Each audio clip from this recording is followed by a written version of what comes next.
Hi there, welcome to the next of my dance tips videos, and in this one we're going to look at soft arms. Now in the previous one I looked at strong arms, which we would use in styles like the paso doble or the tango, but there are many styles where you want to have what I would refer to as softer arms, and that would be, for instance, the waltz, the Viennese waltz, the American smooth as well, and there's probably some others, rumba as well, yeah. So what I thought I would sort of try and share with you today, some tips on how to be more aware of your arms. I know that arms and legs at the same time, most people say absolute dancing nightmare, there's too much to be thinking about, and that's because we're not used to using our arms with the legs with dancing, and then doesn't feel familiar and natural. But the more obviously you repeat doing those things, then the easier it does become, and that's why over time it does definitely improve, but you have to kind of stick with it. But what I thought I would do today was just look at some ways to just become more mindful and aware of your body. And I think that that's something that I probably just take for granted after years of dancing. And so I'm just trying to think of some exercises and things that might help you be more aware of how you can move your arms. So what I'm going to do is I'm actually going to turn sideways on so that you can see a little bit better. But do try some of these exercises at home. Now, first of all, we're just going to raise our arms up in front of us. Now, naturally, you probably would extend them and have them quite straight. But what I would like you to do is what I refer to softening, by just making them more comfortable. What I've done is I've lowered them slightly and I've slightly bent the elbow. So that's a softer look as opposed to straight and harsh and sort of working harder to keep them upright. So we bend the elbows slightly, bring the hands just fractionally in, not tightly in, but just bring them in a little bit, so they're looking a little bit softer. Now from here, what we want to try and do is become more mindful of the fact that we don't have to move all of the arm at one time. So the hands and the arms here are moving all at the same time. What we want to try and do is learn to really separate and isolate. And so to start with, if you just look at your hands, see if you can let your wrists go up and down and let your hands move with minimal movement in the arms. There'll be some movement, but really focus more on a gentleness and a softness with the hands. I like to let my fingers just slightly splay outwards so that they're not touching each other, and then just let them relax and bob up and down. It's almost like, I don't know, wingtips of a wing of a bird or something like that. So just try and waft them up and down softly, letting the wrist relax, and it goes up and down. After a while you might want to lower the arms, because yes, that does ache the arms after a little bit of doing that. So that was just isolating the wrist. Well, now what we can do, raise them up again, is get a little bit more movement in the arm. And so I'm just going to relax lower the arms slightly as the elbow and the arm lowers, and then raise up. So there's a little bit more movement now in the elbow. So I'm kind of bending it a little bit more, but I'm still not forgetting the hands and the wrist. So there's still a movement up and down in the wrist, but also in the forearm and the upper arm. And so it's about really being able to isolate in that respect, and not just treating bending up and down, but actually doing it softly and slowly. It's also worth doing in front of a mirror to get an idea of what that looks like, to sort of see how it appears to you. You might be thinking you're doing it the same as me, but maybe you're not. So sometimes it's worth looking in the mirror to get that view of what it looks like from another angle. All right, so that's taking the arms in front, but we very seldom actually take them directly in front like that. More often than not, we take them to the side. So let's just look at that. You're just taking the arms up. Now again, if we were straightening them, that would be quite a strong position. But if I just soften like I did before, I let my arms lower slightly, the elbows have bent slightly, and I can feel a softness and a gentleness in my arms. And again, you can move the hands up and down by letting the wrists go. Imagine you're a bird again. Does it feel like you're in primary school all of a sudden? But hopefully you're getting the idea of learning to isolate the wrists and relaxing just the hands and letting them go. Now you can make a bit more of the action in the arms. And this is where we need to relax the elbows and let the elbow bend and lower up and down and waft. And then there's the movement obviously in the shoulder too there. So really, if we were just doing one simple motion where we're taking the arms up, we don't just take the whole hand and arm at the same time. That just looks quite undynamic and not very I wouldn't want to say balletic because this isn't ballet, but it does look very dance-like. If you take the whole arm up, it's very dynamic. It's a bit more sort of stronger look. When we want to have the softness, we're going to let the shoulder start, then the elbow, and then the lower arm and wrist.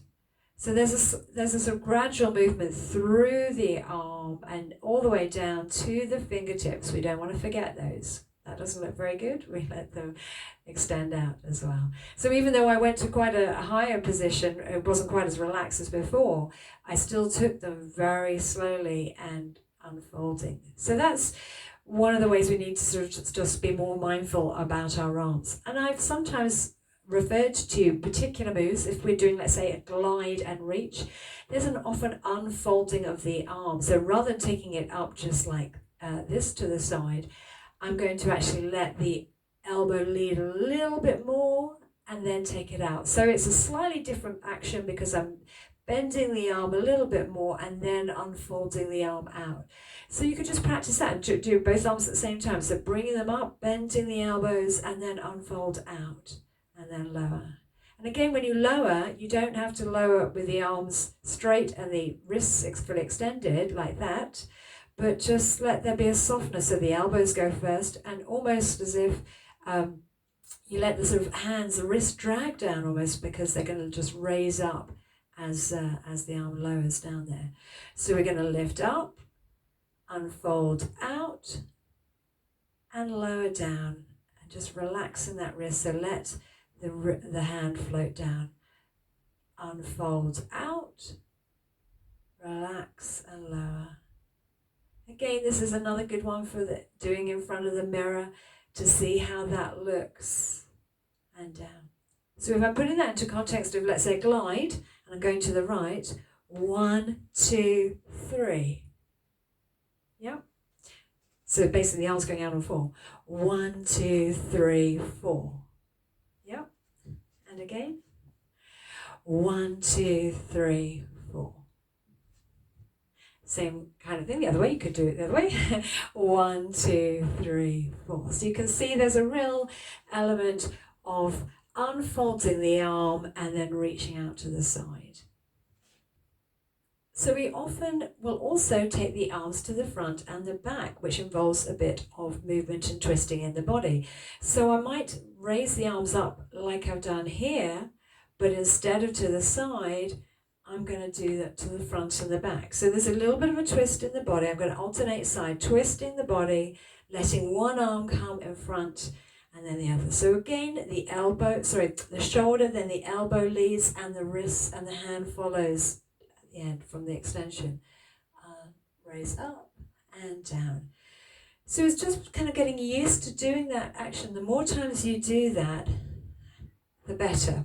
You'll then find it becomes more familiar and it will feel more comfortable and not feel so strange. So this is why we repeat things over and over, just to become, it's like you're creating new muscle memory, if you want. So basically we'll just practice that a few more times, unfolding out, reach and lower. Little twist, unfold out. Now this is essentially the position that I would be adopting if I were doing a lunge in the waltz. So I'll just finish this last one.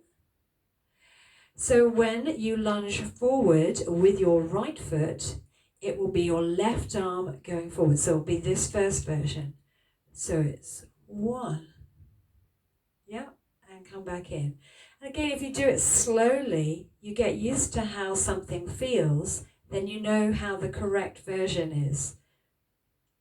The more times you do that, like I said, the more familiar it becomes and more natural. So in trying to make our arms look soft, we're basically trying to create a smoother movement. And so we've looked at just taking the arms in front and to the side. And even actually when we go to the side, if you take the arms out, when you bring them down, if you're going to raise them again, rather than just stopping them and then raising them back up, I would let them just continue a little bit more the other way and then take them out again. So when you bring them down, don't just stop here, but keep going the other way. Let the movement finish here, so the wrists and the hands fully extend and then unfold the other way. So here we let the hand be the last point of the motion there, and the same thing when you're coming down. So the last part of the motion will be letting the hands come forward and crossing. And so similar then also, if I just go back, actually to what I'm going to do, I'm going to just kneel on the ground. Hopefully I'll still be able to get up afterwards, because I'm going to look at the arms going overhead as well. So when we're doing dancing, we don't take the arms straight like that and out to the side. That looks very sharp, and what we want to try and do is make them look softer. And as always, it's about just bending the elbow a little bit. Now this is another one that's really good for doing in front of the mirror, because you can't see your arms when they're overhead like this, so you're kind of start looking like that. So you want to avoid the elbows coming out too much, because that just looks a little like you're holding your hand on there. It looks too pointy. We want to have softer, round arms, so we extend them up, and that's where you sort of get the softer look there. So rounded shape as opposed to straight and pointy. So now if you're taking the arms out to the side, you just keep that rounded shape as you take them to the side. And generally you could have your palms facing forward as you lower. That would be a bit more balletic-like, but also you could turn the palms down as you lower that way. So when you take the arms up, just keeping them rounded, soft there, and then keep it soft. So keep that slight curve in the arms and lower. Now, if you've done any kind of ballet before when you were younger, all of that probably seems really obvious. But it's going to be very useful, I think, for people that haven't done ballet and not so familiar with moving arms. Okay, now I'm going to get up.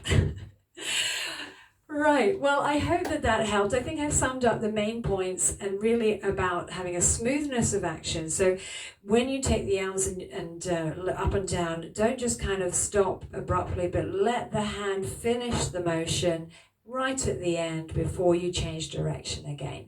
We want to basically keep the arms soft by just bending the elbow slightly, but not tightly, slightly, so it's a rounded or softer appearance. All right, well, I hope that's been useful, and thanks for watching. Bye.